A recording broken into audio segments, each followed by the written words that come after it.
I told y'all there were higher powers involved here.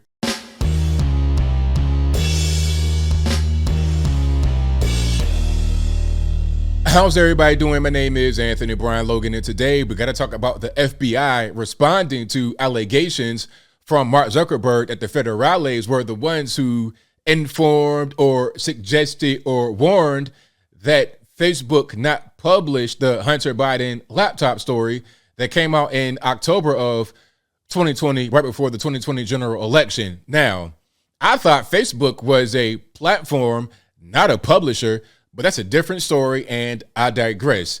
There's a lot I want to say here, but before I go too deep into it, let's roll the clip. In this clip, you're going to see Joe Rogan and Mark Zuckerberg talk about the whole situation on Joe Rogan's podcast.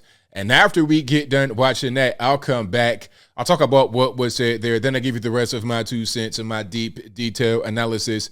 And then I'll wrap it on up with a nice bow on top. So without further ado, let's go ahead and roll it. How do you guys handle things when they're a big news item that's controversial? Like there was a lot of attention on Twitter during the election because of the Hunter Biden laptop story. The New York Post. Yeah, we had that too. Yeah, so you guys censored that as well? So we took a different path than Twitter. Basically the background here is the FBI, I think, basically came to us, some folks on our team, and was like, hey, just so you know, like you should be on high alert. We thought that there was a lot of Russian propaganda in the 2016 election. We have it on notice that basically there's about to be some kind of dump of that's similar to that. So just be vigilant. So our protocol is different from Twitter's. What Twitter did is they said you can't share this at all. We didn't do that. What we do is we have if something is reported to us as potentially misinformation, important misinformation, we also have this third-party fact-checking program because we don't want to be deciding what's true and false. And for I think it was 5 or 7 days when it was basically being determined whether it was false, the distribution on Facebook was decreased, but people were still allowed to share it. So you could still share it, you could still consume it. So when you say the distribution is decreased, it got shared. How does that work? It basically, the ranking in newsfeed was a little bit less. So fewer people saw it than would have otherwise. So it definitely... By what percentage? I don't know off the top of my head, but it's meaningful. But basically, a lot of people were still able to share it. We got a lot of complaints that was the case. Obviously this is a hyper-political issue, so depending on what side of the political spectrum, you either think we didn't censor it enough or censored it way too much. But we weren't sort of as black and white about it as Twitter. We just kind of thought, hey, look, if the FBI, which I still view as a legitimate institution in this country, it's like very professional law enforcement, if they come to us and tell us that we need to be on guard about something, then I want to take that seriously. Did they specifically say you need to be on guard about that story? No, I don't remember if it was that specifically, but it basically fit the pattern. All right, so you saw that, you heard that. Now, this is very interesting, but to you guys who have been watching me for a while, or to you guys who just know, like I know, we're not surprised at all. Understand this. Social media platforms do have very woke employees that work for them. That's just what it is. You're over there in California, Silicon Valley, you're going to get some wokies in your organization.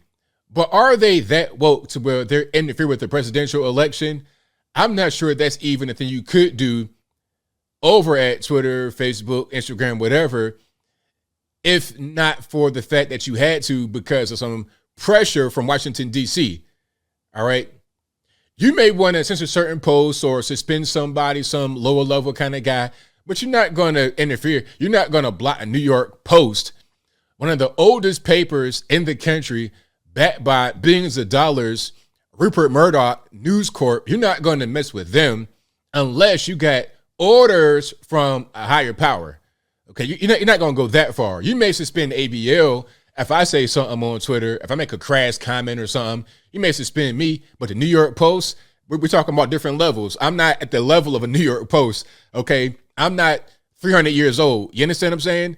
I don't have $1 billion behind me. I don't have some of the most powerful people in the whole world behind me. I just don't. So there's levels to it. So why did they banned the New York Post for a while, blocked the story on Twitter. Why did they censor it on Facebook, Instagram? Why?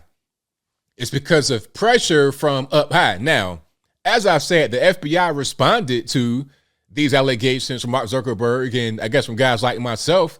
And if I can find the article, I'll place that on the screen, maybe even in the description box. But to make a long story short, they said, yeah, we do that all the time. That's routine. That's just protocol. We just warn people that there is information out there that's not really correct, misinformation from Russians or from whoever else. And before you put something out there like that, before you publish a thing like that, you might want to think twice because it could be incorrect. So we're just giving you fair warning. Now, here's the thing about it. First of all, I think that they know that. I think that they know that there are bad actors on the platform. Like if you're Facebook, if you're Mark Zuckerberg, do you really need to get warned by the FBI that there could be some foreign intelligence out there? Because they already had the Cambridge Analytica, the Russians buying Facebook ads. And by the way, since when was it wrong for Russia or any kind of foreign country to buy ads on Facebook? If the opportunity is there for them to buy ads, why can't they do it? I'm sure other countries do the same thing. I'm sure China does it. I'm sure Saudi Arabia, anywhere, UK, I'm sure they buy ads on Facebook. And the ads they bought was like less than $20,000, but that's a different story. My point is that I think Facebook knows what they're dealing with as far as bots and fake information. Now, this was not anything to do with fake information. Why get warned when you're putting out a New York Post story? The New York Post is not going to publish fake information. They can't, because if they do it, especially with the Hunter Biden laptop situation, they would get sued into oblivion because publishers, unlike platforms like Facebook, are responsible for what they put out there legally. If they put out false information, fake information, misleading information, that can cause them problems financially, legally. Just like with Gawker when they put out the Hollywood Hogan tape, and now Gawker's no more because they got sued out of existence. So New York Post would not do a thing like that. Rupert Murdoch, News Corp, the people that own Fox News and all that, they're not going to put out stuff that's not accurate. So why would you warn Facebook? Why would you warn Twitter about quote unquote Russian misinformation? It doesn't make any sense. What they did was they put pressure on them like, hey man, don't do that. Don't publish that. You see, you're able to get some of these courtesy calls, right? About misinformation. Hey, make sure everything's all okay. Make sure you have everything, all your ducks in a row. You may get courtesy calls like that, but then sometimes you get other kind of calls with a different level of urgency. Okay, you may get one call from some random person, but then you may get 1,000 calls from people up high. Here's an example, not anything bad, but a good thing actually for me, but to just make the point. Now, when I put out an article about HCQ back, I think in 2020, it crashed my whole website. It was a really big thing. People were really trying to find it. They were trying to find things to help them with this particular bug. It crashed the whole website. Google, they flagged it. I couldn't monetize it or whatever. But rather than just getting an email from my host, like a courtesy email, hey, you having problems with your website going down? Here's what we can do for you. They got me on a conference call. It was like 4 people on the conference call. It might have been the people that ran the actual host that caught me on the phone to talk about what's going on. You see, it's a certain level of importance. It's not just a small email. That's just, it's important, but not really. When you're getting calls from the people that run the host saying, hey, let's go on the conference call right now and figure it out, that's a little bit more important. That's probably what happened here. So they got the higher level of importance kind of phone call. They sensed the urgency and they acted because they did not want to be retaliated against by the U.S. government. That's what happened, at least in my humble opinion. What we know for sure, what we know for certain is that the government did contact Facebook. Zuckerberg said it and the FBI confirmed it. The FBI is just trying to downplay their, I guess, sense of urgency in the contact, in the communication. But if all the social media companies kind of responded to it and blocked that, that it was probably something like, hey man, don't do it, or you're going to be going to Congress, you're going to be getting subpoenaed, you're going to be getting sued, you're going to be getting all kind of, it was like that. It was, we're going to retaliate against you. And as I close, I want to say this. Where does this put the FBI in terms of, how can I say, their role in censoring free speech? Do we have free speech? Now, I understand free speech is you can't get locked up for certain things that you say, but if I publish a real story that the government doesn't like and I get punished for it, I mean, is that celebrating free speech? Is that participating in in what makes America America, being able to have freedom? Or are we going back to a time, or are we going toward a time that exists right now where if you criticize the government, if you say things they don't like, you might get put in the gulag, big rocks, little rocks. Rather than the gulag, it'll be, hey man, you like having your company, you like being able to eat, you like being able to make money. Well, hey man, if you do that, you put that story out there, then you wake up in the morning, your credit card won't work. You wake up in the morning and you won't be able to, you'll be having the big tax bill on your door.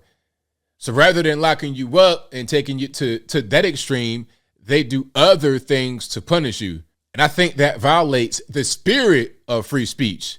But I think I'll leave that right there for now. And what say you? How do you feel about what's going on here with the FBI confirming that they did warn or communicate with Meta and Twitter and whatnot about the Hunter Biden laptop story? Whatever your thoughts are, let me know in the comments below. You guys know where I'm at. I knew this from the beginning. I knew that Twitter, Facebook, etc.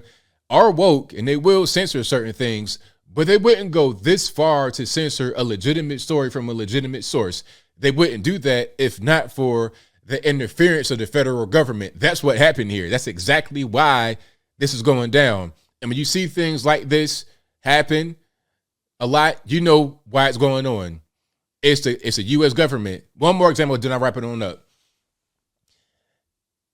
I was like, I guess you would say shadow banned on Instagram. You couldn't mention me because I quote unquote spread misinformation about the virus. But when the government came out and said the exact same things that I said, now all of a sudden it's okay. Oh, okay. So when the government tells you you can do something, you're allowed to publish certain things, you're allowed to host certain things, then you can do it. Things that aren't illegal. It's not illegal for me to say that the vax does not prevent the bug. That's not illegal, but I can't say that because the government does not want me to say it. So therefore, Instagram, Facebook, Twitter, YouTube, Google, etc., they will enforce these unwritten rules and laws from the federales. That's what's going on. And that's pretty scary. But whatever your thoughts are, please let me know in the comments below. And that's all I got to say for this video. If you like what you heard, please comment, rate, share, and subscribe. Peace.